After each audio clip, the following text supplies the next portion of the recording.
Good morning students, मैं शिखा सिंह और हम लोग गृह विज्ञान में पढ़ रहे थे गृह प्रबंधन। और आज हम लोग, कल मैंने आपको बताई थी गृह प्रबंधन क्या होता है, उसकी बहुत सारी परिभाषाओं के बारे में मैंने आपको बताया था। और मैं वीडियो स्टार्ट करने से पहले आपसे कहना चाहती हूँ कि प्लीज यदि आपको मेरा वीडियो अच्छा लगे तो उसे अधिक से अधिक गृह विज्ञान के बच्चों के साथ शेयर करें।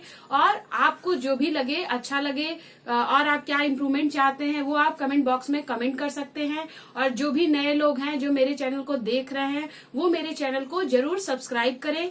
और आइए आज हम लोग देखने वाले हैं गृह प्रबंधन में मैं आपको बताने वाली हूँ पोस्ट कार्ड के बारे में कि पोस्ट कार्ड क्या है। क्योंकि मैंने आपको परिभाषा बता दी, कल मैंने आपको गृह व्यवस्था के जो चरण है उसके बारे में बता दिया था, जिसके अंतर्गत मैंने आपको बताया था क्या क्या चरण आते हैं, जैसे planning, organizing, controlling and evaluation. यानी किसी भी प्रोग्राम को करने के लिए हमें सबसे पहले कोई चीज प्लान करनी होती है, फिर उसके बाद हमको उसको ऑर्गेनाइज करना होता है, ठीक है, उसके बाद हमको उसको कंट्रोलिंग करना होता है और लास्ट में हम उसका इवेल्युएशन करते हैं। तो आप देखेंगे कि बहुत सारी चीजें परिभाषाओं के साथ, बहुत ज्यादा थ्योरी तो नहीं पूछती है हमारे एग्जाम्स में, लेकिन कुछ कुछ इंपॉर्टेंट टर्म है जो पूछ देता है। जैसे पोस्ट कार्ड के बारे में अक्सर गृह विज्ञान में आप लोग नेट के पेपर में आप ये चीजें देखेंगे और इसका पूछ देता है कि ये जो पोस्ट POSTCORB है, इसका फुल फॉर्म क्या है, इसकी सीक्वेंस क्या है, सही सीक्वेंस क्या है, ये पूछ देता है। इसके जन्मदाता कौन है, इसके जन्मदाता है लूथर गुलिक, ठीक है, इसके बारे में पूछ देता है। अब पोस्ट कार्ड क्या है आज हम जानेंगे। पहले कह रहा है प्रबंधन और प्रशासन के क्षेत्र में बहुत अधिक प्रयोग किया जाता है। देखिए, प्रबंधन के बारे में आप जानते हैं, प्रशासन जो होता है वो क्या है, प्रबंधन क्या है, ये प्रशासन का एक अंग है। यानी प्रशासन का जो क्षेत्र होता है वो बहुत विस्तृत होता है और हमारा जो प्रबंधन होता है वो उसका एक अंग है। तो उस अंग के अंतर्गत ही हम पढ़ने वाले हैं पोस्ट कार्ड। यानी किसी चीज को अच्छे तरीके से करने के लिए, अपने लक्ष्य की प्राप्ति के लिए क्या क्या हमको स्टेप्स लेके चलना चाहिए जिससे हमें सफलता मिले। वो किसी भी फील्ड में हो सकती है, वो मार्केटिंग में हो सकती है, वो आपकी लाइफ के अंतर्गत आप जो भी चाहते हैं, आप कौन सी जॉब चाहते हैं, आप किस तरीके से प्लान्ड वे में किसी काम को कर रहे हैं, कम समय में, कम ऊर्जा में, ठीक है, ताकि आप उसमें आगे बढ़ सके। तो ये सारी चीजें जो है हम लोग पोस्ट कार्ड के अंतर्गत पढ़ेंगे और ये बहुत ही इंपॉर्टेंट है स्टूडेंट्स। मैंने नेट के पेपर में, TGT PGT में छोटे छोटे, इसका मतलब यहाँ से बहुत छोटे छोटे प्रश्न उठ जाते हैं। इसके सीक्वेंस को सोचिए, पूछ देता है पोस्ट कार्ड। यानी यहाँ पे एक भी स्पेलिंग आप मिस्टेक करेंगे तो वो आपका क्वेश्चन गलत हो जाएगा। फिर इसके जन्मदाता लूथर गुलिक हैं। अब आइए देखते हैं पी मतलब क्या होता है। पी मतलब होता है प्लानिंग। प्लानिंग मतलब किसी चीज का नियोजन करना। यदि आपको कोई भी काम करना है तो सबसे पहले आप उसकी प्लानिंग करते हैं कि आप इस काम को कैसे करेंगे। पूरा प्लान, आप एक खाका खींचते हैं अपने दिमाग में कि हाँ, मुझे ऐसे ऐसे इन चीजों को करना है, तभी मैं अधिकतम अपने लक्ष्यों को प्राप्त कर सकता हूं। बिना प्लान के कोई काम नहीं होता है दोस्तों। यानी किसी भी कार्य को करने के लिए प्लान बहुत आवश्यक है, क्योंकि हम जो चीज चाहते हैं, जिस उद्देश्य की पूर्ति के लिए हम उस कार्य को कर रहे हैं, यदि हम उसको प्लान्ड वे में नहीं करेंगे तो हमें उसमें सफलता नहीं मिलेगी। जैसे एग्जांपल, आप TGT PGT या नेट की प्रिपरेशन कर रहे हैं, इसका सिलेबस ठीक ठाक है, बहुत बड़ा नहीं है, लेकिन फिर भी मैंने आपको बोला 3 से 4 महीने का समय आपको देना होगा। अगर कोई स्टूडेंट ये चाहे कि वो 10 दिन में पढ़ के इस चीज को क्रैक कर ले तो पॉसिबल नहीं है, ठीक है, क्योंकि क्या है, ये चीजें समय मांगती हैं। जब तक आप सारे टॉपिक कवर नहीं करेंगे तो क्या होगा, आपका 1-2 प्रश्न जो है, जो भी टॉपिक आप छोड़ेंगे उस टॉपिक से प्रश्न आएगा और आप उसको नहीं कर पाए। क्यों? क्योंकि आपने प्लान्ड वे में तैयारी नहीं की थी। आप सारे पेपर पढ़े, आपने CD का पेपर, चाइल्ड डेवलपमेंट का पार्ट पढ़ा ही नहीं, तो क्या होगा, उससे जो 20 क्वेश्चन आएंगे वो आप नहीं कर पाएंगे। क्यों? क्योंकि आपने उसको पढ़ा नहीं, आपके पास उतना टाइम नहीं था, आपके पास 4 ही पेपर पढ़ने का समय था। तो क्या करना होगा, हमको प्लान करना होगा। आप किसी भी चीज को लेके प्लान करते हैं, लाइफ में जो भी काम आप कर रहे हैं उसको लेके आपकी प्लानिंग होती है, तभी आप अपने जो भी निर्धारित लक्ष्य होते हैं, जो भी आपके गोल होते हैं, जो भी आपके उद्देश्य होते हैं, आप उसको प्राप्त कर पाते हैं। तो सबसे पहला चरण होगा प्लानिंग। प्लानिंग करने के बाद हमने प्लान कर लिया चीजों को, हमें कैसे क्या करना है, फिर हम उसको ऑर्गेनाइज करेंगे। ऑर्गेनाइजेशन यानी संगठन। अब उस कार्य को करने में हमें क्या क्या चीजों की आवश्यकता होगी, क्या क्या संसाधन हमें चाहिए होगा, सब कुछ हमको क्या होगा, प्लान करना होगा। यानी हमें इसमें कितने आदमियों की आवश्यकता है, इसमें हमें कितने धन की आवश्यकता है, कितना समय लगेगा, सब कुछ आप ऑर्गेनाइज करते हैं, समझते हैं सारी चीजों को। वो हो गया इसका सेकंड चरण, यानी संगठन। किसी भी कार्य में सफलता पाने के लिए क्या है, आपको बड़े लेवल पे जब भी आप जाएंगे तो क्या है, आपको एक संगठन की आवश्यकता होगी ताकि आप अपने निर्धारित लक्ष्यों को प्राप्त कर सके। तो प्लानिंग के बाद, नियोजन के बाद आप संगठन करेंगे। संगठन करने के बाद स्टाफिंग करेंगे, यानी कार्मिक वर्ग। यानी उस कार्य को करने के लिए आपको स्टाफ की जरूरत होगी। आखिर वो उतने सारे काम आपके कौन करेगा, हमको कम समय में करना है, ठीक है, कम धन में कम करना है, कम एनर्जी लगे, सारी चीजें ध्यान रखे करना है, मनी टाइम एनर्जी सब कुछ मैनेजमेंट करते हुए हमको सारी चीजें करनी है। तो वहां फिर हमको स्टाफ का सिलेक्शन करना होगा, उसमें हमको कार्मिक वर्ग को रखना होगा जो हमारे कार्यों को करेगा। कैसे करेगा, ये सारी चीजें हमें उसे समझानी होगी। उसके लिए हम डायरेक्टिंग करेंगे, यानी हम उसको निर्देश देंगे, जितने भी हमारे कार्मिक होंगे, कि आपको ये कार्य कैसे करना है। आप उनको गाइड करेंगे कि ऐसे ऐसे सारी चीजें होंगी, हम उनको सही दिशा प्रदान करेंगे। ठीक है, तो पहले हमने नियोजन किया, फिर हमने ऑर्गेनाइजेशन किया, फिर हमने स्टाफिंग की। स्टाफिंग के बाद हमने उनको निर्देश दिया। निर्देश के बाद हम कोऑर्डिनेशन करेंगे। क्यों कोऑर्डिनेशन क्यों आवश्यक है? अब जितने भी कार्मिक हैं, जैसे हमारे हाथ की पांचों उंगलियां एक बराबर नहीं होती हैं, इसी प्रकार इंसान भी जो होते हैं वो एक बराबर नहीं होते हैं। किसी में कुछ क्वालिटी होती है, किसी में कुछ क्वालिटी होती है। कोई भी होता है, कोई कुकिंग बहुत अच्छा कर लेता है, कोई गाना बहुत अच्छा गा लेता है, ठीक है, कोई बहुत अच्छा मैनेजमेंट कर लेता है, कोई बहुत अच्छा वक्ता होता है, ठीक है। तो ये सारी बहुत सारी क्वालिटी लोगों में होती है। अब उसको किस तरह से हम ऑर्गेनाइज वे में काम करेंगे ताकि हम अधिक से अधिक रिजल्ट प्राप्त कर सके, तो उसके लिए हमको कोऑर्डिनेशन करना पड़ेगा। हर चीज में कोऑर्डिनेशन, समन्वय बैठाना पड़ेगा। क्योंकि जब तक देखिए कहीं भी अगर समन्वय नहीं होता है तो काम में क्या है, चार लोग होंगे, चार तरह की राय देंगे, कोऑर्डिनेशन नहीं होगा, बोलेगा मेरी तरह हो, बोलेंगे मेरी तरह हो, बोलेंगे मेरी तरह हो, तो क्या होगा, लोगों में एकता नहीं होगी, कोऑर्डिनेशन नहीं होगा, तो क्या होगा, यूनिटी नहीं होगी, तो काम अच्छा नहीं होगा। ठीक है, तो हमको पहले उन्हें निर्देश देना होगा। निर्देश देने के बाद कोऑर्डिनेटिंग करनी होगी हमें। उसके बाद कोऑर्डिनेटिंग के बाद रिपोर्ट करेंगे हम कि हमने जब कोऑर्डिनेट किया, सारी चीजों को सब में समन्वय स्थापित हुआ, तो फिर उसके बाद उसका रिजल्ट क्या आया। ठीक है, और फाइनल हम बजटिंग करते हैं कि इसमें कितना धन लगेगा। ठीक है, तो ये था post carb, POSTCORB, post carb. याद रखिएगा, लुथर गुलिक ने दिया था इसको। और ये सभी प्रशासन के आवश्यक चरण है, आपको चरण लगाने को दे देता है। स्टूडेंट्स, मैं एक चीज कहना चाहूंगी, आप सभी के पास बुक्स हैं, ठीक है, थ्योरी आप सभी के पास मौजूद है, लेकिन हाँ आपके पास उतना एक्सपीरियंस नहीं है। आपने उतनी परीक्षाएं, बहुत स्टूडेंट जो है वो नए हैं, जो दे रहे हैं वो तो जानते हैं कि प्रश्न कहाँ से उठते हैं, लेकिन जो बच्चे नए हैं वो नहीं जानते कि क्वेश्चन उठते कहाँ से हैं। वो पूरी थ्योरी पढ़ डालते हैं, लेकिन क्या है, जब चीजें पूछ देता है पोस्ट कार्ड क्या है, फंस जाएंगे। क्यों? क्योंकि उनको मिला ही नहीं। तो कुछ चीजें, ये चीजें मैं आपके लिए पेपर से देख के खोज के क्या क्या पूछ रहा है, क्या क्या ट्रेंड है, उस पर मैं थोड़ा होमवर्क करती हूँ और फिर मैं आपके सामने जो है कम समय में इन सारी चीजों को रखती हूँ। तो आप इसको समझने का प्रयास करेंगे। ठीक है, तो यहाँ पे हमने बताया था कि प्रबंधन और प्रशासन के क्षेत्र में इसका बहुत ज्यादा प्रयोग है। इवन अगर आपको कोई भी चीज प्लान करनी है, वो आपका शैक्षिक प्रशासन से रिलेटेड होगा, ठीक है, और आपका अगर आपके विषय है गृह प्रबंधन, इसमें भी आपको मैनेजमेंट की आवश्यकता होती है। हमारे इतने सारे पेपर हैं, उन सारों में हमको कहीं ना कहीं मैनेजमेंट करना पड़ता है, तो वहां पे हमें इन सारी चीजों की आवश्यकता पड़ती है। यदि हम प्लान्ड वे में किसी काम को करते हैं तो हमको उसमें सफलता मिलती है। अब देखिए क्या कह रहा है, लूथर गुलिक के मुख्य कार्यपालक के कार्यों को पोस्ट कार्ड फार्मूलों के द्वारा स्पष्ट करने का प्रयास किया गया है। मैंने आपको ये सारी चीजें बता दी कि इसके अंतर्गत क्या क्या होता है, और ये भी बता दिया कि लूथर गुलिक ने दिया था। अब ये कह रहे हैं कि लूथर गुलिक के मुख्य कार्यपालक के कार्यों को पोस्ट कार्ब फार्मूले के द्वारा स्पष्ट करने का प्रयास किया गया है। गुलिक का विचार है कि पोस्ट कार्ब का फार्मूला मुख्य कार्यपालक के कार्यों के कार्यात्मक पक्षों की विवेचना करता है। अब यहाँ इसकी मेन लाइन यही है कि क्या है, ये जो पोस्ट कार्ब फार्मूला है, ये कार्यपालक के कार्यों के कार्यात्मक पक्षों की विवेचना करता है।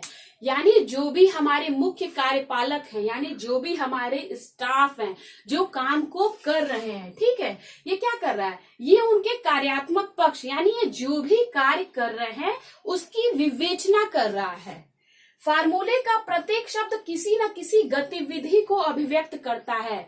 यानी प्लानिंग, यहाँ भी कोई गतिविधि हो रही है, ऑर्गेनाइजेशन, वहां भी कोई गतिविधि हो रही है, स्टाफिंग, मैंने आपको बताया वहां भी गतिविधि है। हम स्टाफ का सिलेक्शन करते हैं जो इन कार्यों को करता है, फिर फाइनली हम उनको निर्देश देते हैं, उनको डायरेक्टिंग करते हैं, निर्देश देंगे कि हाँ ऐसे ऐसे सारी चीजों को करना है। फिर हम उनमें कोऑर्डिनेशन बैठाने का काम करेंगे कि उनमें समन्वय हो, ठीक है, लोगों के विचार क्या क्या है, फिर क्या सबसे बेस्ट है उस चीज को करना है तो कोऑर्डिनेट करना पड़ेगा हमको उसके लिए।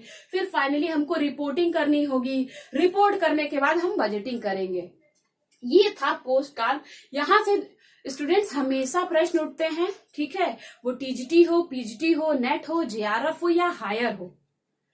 मैं सारी चीजों की तैयारी लगभग लेके कर रही हूँ। हमारा सिलेबस वही है, किसी में थोड़ा लो लेवल है, किसी में हाई लेवल है। तो मैनेजमेंट में ये सारी चीजें बहुत बेसिक हैं जो आपको पता होनी चाहिए। तो आज मैंने आपको पोस्ट कार्ड के बारे में बताया है। पोस्ट कार्ड के बारे में आप अपनी कॉपी में लिखेंगे और देखिए मैंने आप लोगों के लिए इसको थोड़ा बड़ा बड़ा लिखा है क्योंकि मेरे स्टूडेंट्स कह रहे थे कि मैम आप बहुत छोटा लिखते हैं, मुझे दिखाई नहीं देता है बोर्ड पे। तो थोड़ा सा नेटवर्क प्रॉब्लम भी है। जब भी मैं कहती हूँ आप स्क्रीनशॉट ले लीजिए तो स्क्रीनशॉट लेके उसको जूम करके आप लोग देख सकते हैं, वो बिल्कुल आपको क्लियर दिखेगा। और ना भी देखे तो अब मैं बड़ा बड़ा लिखने लगी हूँ, अब मैं कम लिखूंगी और क्या है बोलूंगी ज्यादा। तो आप मेन चीजों को लिख लीजिए और जब भी आपको लगे कि आपको इसका एक बार और सुनना चाहिए तो आप एक बार और उस वीडियो को दोबारा सुन लीजिए जब भी आप इन चीजों को पढ़ रहे हो, ठीक है। देखिए लिखा है यहाँ पे, हम लोग पढ़ने वाले हैं ये जो लूथर गुलिक हैं, ये इन्होंने विभागीय संगठन का आधार भी दिया था। एक बार नेट के पेपर में आ गया था कि 4P का मतलब क्या होता है। अब जो बच्चे मैनेजमेंट के होंगे, जो बीकॉम वगैरह के बच्चे होते हैं या फिर जिन्होंने प्रबंधन पढ़ा है वो तो इन सारी चीजों को जानते हैं, लेकिन आर्ट्स के बच्चे क्या है वो इन सारी चीजों को बहुत अच्छे से नहीं जानते हैं। तो लूथर गुलिक ने विभागीय जो हमारे विभाग होते हैं उनके संगठन के कुछ आधार बताए हैं, बेस बताए हैं जो इन कार्यों को अच्छे से करता है। उसको इन्होंने 4P में डिनोट किया है। देखिए मैंने 4P यहाँ पे लिखा हुआ है, ठीक है। अब इसका क्या मतलब होता है मैं आपको बताऊंगी, पहले मैं आपको इसके बारे में थोड़ा बता दूं। विभागीय संगठन का आधार यहाँ कह रहा है संगठन की सक्रियता, यानी आपका संगठन कितना सक्रिय है, उसकी कार्य कुशलता एवं सफलता के लिए, यानी आपका संगठन जो आपके लिए कार्य कर रहा है वो कितना सक्रिय है, उसकी कार्य कुशलता कैसी है, उसकी सफलता के लिए उसे सुविधानुसार विभिन्न विभागों एवं उप विभागों में विभाजित करना आवश्यक होता है। यानी हमारा जो भी संगठन है उसकी सक्रियता कैसी है, उसकी कार्यकुशलता कैसी है, ठीक है, उसकी सफलता के लिए हमको क्या करना पड़ेगा, इनको बहुत सारे विभागों में और उप विभागों में विभाजित करना बहुत ही आवश्यक होता है। इसके साथ यह भी आवश्यक होता है कि संगठन के विभाजित विभाग या उप विभाग मिलकर कार्यों को संपादित करें। मैंने आपको वहां बोला ना स्टाफिंग, स्टाफ के बाद हम उसको डायरेक्टिंग कर रहे हैं, निर्देश दे रहे हैं और निर्देश देने के बाद हम कोऑर्डिनेट कर रहे हैं। तो क्यों कोऑर्डिनेट कर रहे हैं, देखिए यहाँ लिखा हुआ है यह विभिन्न विभागों एवं उप विभागों में विभाजित करना आवश्यक होता है। इसके साथ यह भी आवश्यक होता है कि संगठन के विभाजित विभाग या उप विभाग मिलकर कार्य को संपादित करें। क्या करें दोस्तों, मिल के जो भी कार्य है उसको संपादित करें। इसी संदर्भ में लूथर गुलिक ने विभिन्न विभागीय संगठनों के नाम के 4 प्रमुख आधार बताए हैं। यानी ये जितने भी फंक्शन हो रहे हैं उनके आधार कितने हैं, 4 हैं। किन 4 आधारों पे ये सारा फंक्शन डिपेंड करता है कि हमारा जो संगठन है वो सक्रिय है, उसकी कार्य कुशलता बहुत अच्छी है और हमें सफलता कैसे मिलेगी, ये हम उसकी सुविधानुसार इसको विभागों और उप विभागों में कैसे बांटेंगे, ये सारी चीजें जानेंगे। और क्यों बांटेंगे, मिलकर कार्यों को संपादित करने के लिए, कोऑर्डिनेट करने के लिए सारे कार्यों को, क्योंकि ऊपर से लेके नीचे तक जो चैनल है, ठीक है, ये सारे लोग जब मिलेंगे तभी हमको क्या है एक अच्छा कार्य मिलेगा, एक अच्छा रिजल्ट मिलेगा। जब हम अच्छा काम करेंगे तो हमको अच्छा रिजल्ट मिलेगा। इसके लिए क्या है, हमको सबको मिलकर कार्यों को संपादित करना है। अब इसके लिए हमको 4 आधार की आवश्यकता होती है। अब वो विभागीय संगठन के आधार कौन कौन से हैं, इसके बारे में मैं आपको बताऊंगी। देखिए लिखा है पहला, कार्य अथवा लक्ष्य यानी पर्पस। पहले पी का मतलब क्या है, पर्पस। दिख रहा होगा आपको। पर्पस मतलब होता है क्या लक्ष्य है किसी काम को करने का, क्या उद्देश्य है। यदि हम किसी काम को कर रहे हैं, किसी भी कार्य को कर रहे हैं, तो उस कार्य को हम कर रहे हैं बिना उद्देश्य का तो नहीं कर रहे हैं, कुछ तो पर्पस है। हम यहाँ पढ़ा रहे हैं आप लोगों को, तो मेरा भी कुछ पर्पस है। मेरा पर्पस सिर्फ ये है कि मैं आप लोगों की मदद कर सकूं, उसके सिवाय मेरा कोई पर्पस नहीं है। क्योंकि मैं एक शिक्षिका हूं और मेरा कर्तव्य है कि मैं अपने नागरिकों को, मेरे जो भी भारतीय भाई बहन है या और भी जो भी लोग मेरे वीडियोस को देख रहे हैं, वो सारे लोग जो कार्य करना चाहते हैं, जिनको ये सारी चीजें नहीं पता है हमारे विषय से संबंधित, मैं उनको निर्देशित कर रही हूँ, मैं उनको बता रही हूँ सारी चीजें कि हमारे विषय में क्या क्या है। हमें अगर टीजीटी का एग्जाम क्रैक करना है, पीजीटी क्रैक करना है, हमको जेआरएफ निकालना है, तो हमको क्या क्या चीजें पढ़नी पड़ेंगी, ये सारी चीजें हम बता रहे हैं। तो उसका कुछ उद्देश्य है। आप इस वीडियो को देख रहे हैं तो आपका भी कुछ उद्देश्य है, जिसकी वजह से आप मेरे वीडियो को देख रहे हैं। आप क्यों देख रहे हैं, क्योंकि आपको एग्जाम क्रैक करना है। आपका उद्देश्य क्या है, एग्जाम को क्रैक करना, जॉब पाना। ठीक है, तो पहला पी का मतलब है पर्पस, यानी किसी भी कार्य को करने के लिए हमारे पास उद्देश्य होना चाहिए और लक्ष्य होना चाहिए। कार्य अथवा लक्ष्य पहले आपका क्लियर होना चाहिए कि आप चाहते क्या हैं। जब तक ये क्लियर नहीं होगा, आप उस हिसाब से फंक्शन नहीं कर पाएंगे। इसलिए सबसे पहले अपने आप को ये समझाइए कि आप क्या चाहते हैं, आप किस फील्ड में जाना चाहते हैं। आप टीजीटी में जाना चाहते हैं, आप पीजीटी में जाना चाहते हैं, आप असिस्टेंट प्रोफेसर बनना चाहते हैं, आप क्या बनना चाहते हैं, ये आपको डिसाइड करना है। और ये सोच के ही आप यहाँ पे अपने पर्पस को जो बनाएंगे उसके हिसाब से आप कार्य करेंगे। तो सबसे पहला है आपका पर्पस, दूसरा है प्रक्रिया यानी प्रोसेस। सेकंड पी का मतलब है प्रोसेस। पहला था पर्पस, दूसरा है प्रोसेस। अब प्रोसेस का मतलब होता है प्रक्रिया। अब हमने जो भी लक्ष्य बनाया है उसको प्राप्त करने के लिए हमको किन प्रक्रियाओं से होके गुजरना होगा, ताकि हमने जो गोल डिसाइड किया है, जो लक्ष्य बनाया है, जो भी हमारा पर्पस है, उसको हम प्राप्त कर सकें। उसके लिए क्या करना होगा, हमको प्रोसेस यानी प्रक्रिया से होकर गुजरना होगा। स्टूडेंट्स, पढ़ाई में कोई भी शॉर्टकट नहीं होता है। मैं आप सबको बोलती हूँ कि आप अपने मेरे पढ़ाने के बाद अपनी बुक्स में से वही चैप्टर निकाल के पढ़िए।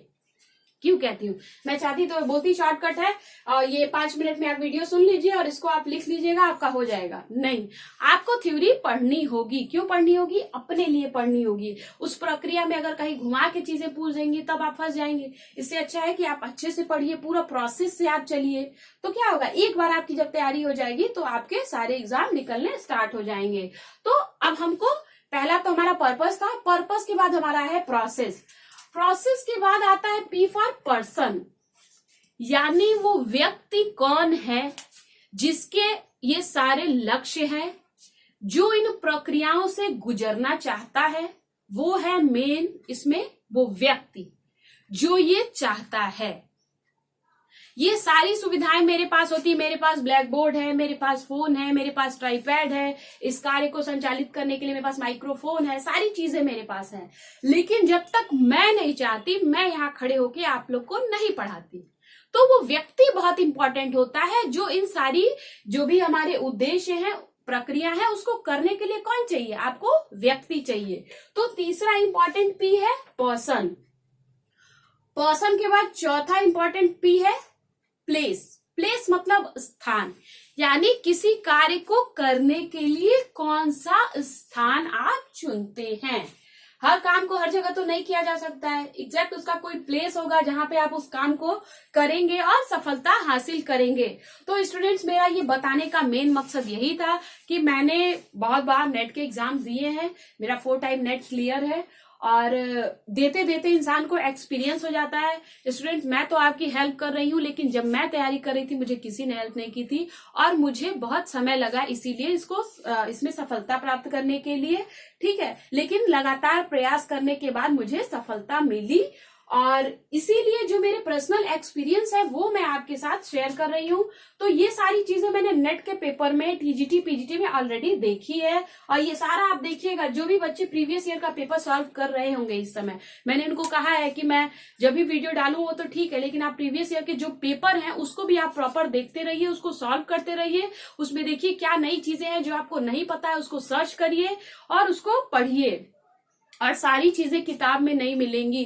कुछ स्टूडेंट्स मुझसे कह रहे थे मैम किताब बता दीजिए। स्टूडेंट्स, मैं ये कहना चाहूंगी, आपने ग्रेजुएशन में, आपने पीजी में जो भी मदर बुक रखी है पढ़ने के लिए, कोई भी राइटर अच्छा बुरा नहीं होता है, मैं तो यही जानती हूँ। मेरे ग्रेजुएशन के टाइम की किताबें मैं आज भी पढ़ती हूँ और मुझे आज भी सफलता मिलती है। अगर आप स्पेशली चाहेंगे कि सारे एक एक बुक जो मैं अभी पढ़ रही हूँ मैं बहुत, आप देखेंगे तो आप बोलेंगे मैम आप इतनी, मंजू पाटनी का गृह प्रबंधन में पढ़ती हूँ, ठीक है, और आपका न्यूट्रिशन पढ़ती हूँ मैं, तो डीएन श्रीवास्तव की है। तो ऐसे ऐसे सारी किताबें हम लोग पढ़ रहे हैं। तो बात ये है कि किताब मैटर नहीं करता है, बात करता है आपको कोई भी एक मदर बुक जो है वो खत्म करनी होगी। नहीं है एक्सटेंशन की कोई किताब, टेक्सटाइल की एक कोई भी बुक जाके मार्केट से आप ले लीजिए। आप सामने देखिए, आपको लगे जो भी चीजें आपके सिलेबस में मैच कर रही है वो आप ले लीजिए। ठीक है, किताब के लिए बहुत परेशान मत होइए। जब मैं तैयारी कर रही थी तो मेरा सबसे ज्यादा अगर कोई हेल्प किया था तो ये मेरा फोन था, जिससे मैं ये रिकॉर्डिंग इस टाइम कर रही हूँ। तो मैंने बहुत सारी चीजें गूगल पे सर्च कर करके भी पढ़ी हैं, बहुत सारी चीजें पढ़ी हैं, बहुत सारे पीडीएफ मैंने उसमें डाउनलोड किए थे। मेरा पूरा फोन जो है वो फुल हो गई थी उसकी मेमोरी। क्योंकि मैं जैसे ही कोई चीज सर्च करती थी मुझे उसका पीडीएफ मिलता था, मैं तुरंत उसको सेव कर लेती थी उसमें से। फिर क्योंकि देखिए नेट का जो सिलेबस है वो बहुत बड़ा है, कितना लिखेंगे आप, बात है कितना लिखेंगे आप। तो चीजों को आप फाइल को सेव करते जाइए, उसके बाद जब भी आपको चीजें पढ़नी हो तो आप उसको खोलिए, पढ़िए, फिर उसमें उसको ऐसे ही छोड़ दीजिए। स्टूडेंट्स, ये था विभागीय संगठन के आधार पर 4P कौन कौन से हैं। पहला है पर्पस, दूसरा है प्रोसेस, तीसरा है पर्सन और चौथा है प्लेस। इतनी सारी चीजें मैंने आपको बताई। आज मैंने आपको पोस्ट कार्ड के बारे में बताया, आज आपको मैंने 4P के बारे में बताया क्या होता है। अब मैं आपको एक चीज और बताना चाहती हूँ जो नेट के पेपर में कई बार आ चुका है। जो भी बच्चे एग्जाम दे रहे होंगे इधर, उनको ये क्वेश्चंस मिले होंगे। एक हेनरी फॉयल है जिन्होंने 5 फंक्शन ऑफ मैनेजमेंट दिया है, यानी प्रबंधन के 5 कौन कौन से कार्य हैं ये छांटने को दे देता है। ठीक है, तो हेनरी फॉयल ने ये सिद्धांत दिए हैं। तो आइए हम जाने कि वो 5 प्रबंधन के 5 फंक्शन कौन कौन से हैं, कौन कौन से कार्य हैं। कह रहा है प्रबंधकीय क्रिया को 5 तत्वों अथवा 5 कार्यों के रूप में विभाजित किया जा सकता है। यानी जितने भी आपके प्रबंधकीय कार्य हैं, ठीक है, उनको 5 तत्व कह लीजिए या 5 क्रिया कर लीजिए के रूप में इनको विभाजित किया जाता है। अब पूछ देता है नेट में कि ये कौन कौन से 5 हैं जो इसके फंक्शन है। ठीक है, प्रबंधन के 5 फंक्शन कौन कौन से हैं। तो सबसे पहला फंक्शन है प्लानिंग। क्या है? प्लानिंग यानी नियोजन करना। दूसरा है ऑर्गेनाइजिंग यानी संगठन, जो कि मैंने आपको ऊपर भी समझाया है। चीजें वही है, बस थोड़ी बहुत घूमती फिरती रहेंगी, उससे घबराइएगा नहीं। ठीक है, उसके बाद समन्वय यानी कोऑर्डिनेटिंग, यानी मैंने आपको समन्वय करना बताया है बहुत अच्छे से अभी। फिर है आदेश, कमांडिंग करना। आप किसी चीज को क्या करेंगे? आदेशित करेंगे। जो भी आपके नीचे के वो अधीनस्थ होंगे आपके, उनको आप बताएंगे कि सारी चीजें कैसे आपको करनी है, आप उनको आदेश देंगे। और इसमें 5वां काम है कंट्रोलिंग यानी नियंत्रण करना। नियंत्रण बहुत ही आवश्यक होता है। तो 5 फंक्शन ऑफ मैनेजमेंट जिसको हेनरी फॉयल ने दिया है वो कौन कौन से हैं? तो वो आपका है planning, organizing, coordinating, commanding and controlling. सीधे याद कर लीजिए, CCC है इसमें। देखिए, कोऑर्डिनेटिंग, कमांडिंग एंड कंट्रोलिंग, और एक है प्लानिंग और है ऑर्गेनाइजिंग, यानी 5 फंक्शन हेनरी फॉयल ने दिए हैं। अब आप क्या करिए, आप इसका स्क्रीनशॉट लीजिए अभी तुरंत, और इसको आप लोग अपनी कॉपी पे सारे स्टूडेंट्स इसको लिखेंगे। ठीक है, ताकि जब भी यहाँ से प्रश्न उठे, आपके प्रश्न यहाँ से गलत नहीं होने चाहिए। वो नेट का पेपर हो, टीजीटी पीजीटी हो, वहां एक एक नंबर बहुत ही इंपॉर्टेंट होता है। पॉइंट पॉइंट से लोगों का सिलेक्शन रुक जाता है आज के डेट में। तो 1 नंबर 2 नंबर तो बहुत होता है। ठीक है, तो ये सारी चीजें आई होप आपने स्क्रीनशॉट ले ली है। और मैंने आज आपको पोस्ट कार्ड के बारे में बताया, आज आपको मैंने विभागीय संगठन के आधार बताए, 4P के बारे में बताया, और मैंने आज आपको हेनरी फियोल द्वारा दिए गए 5 फंक्शन ऑफ मैनेजमेंट के बारे में भी बता दिया है। ये तीनों चीजें बहुत ही इंपॉर्टेंट थी और कम समय है, इसलिए कम समय में मैं चाहती हूँ मैं आप लोगों को अधिक से अधिक जो है इंपॉर्टेंट चीजें बता सकूं, ताकि आप मेरे हर एक लेक्चर से कम आपके 1-1 2-2 क्वेश्चन तैयार होते जाए। और स्टूडेंट्स आज के लिए इतना ही, और मैं आपको प्रबंधन के जो 14 सिद्धांत हैं वो मैं आपको अपने नेक्स्ट लेक्चर में बताऊंगी, और आप उसको कहीं से अगर आपको मिल जाए, नेट पे अवेलेबल होगा, आप उसको पढ़िएगा। जब मैं आपको समझाऊंगी तो आपको बहुत अच्छे से समझ में आएगा। और आज के लिए इतना ही स्टूडेंट्स, फिर हम लोग नेक्स्ट लेक्चर में मिलेंगे। और आप प्लीज मेरे वीडियो को सब्सक्राइब करें, मेरे चैनल को, और यदि आपको मेरा वीडियो अच्छा लगता है तो उसको लाइक करें और गृह विज्ञान के बच्चों से अधिक शेयर करें। ठीक है, thank you students, have a good day, bye.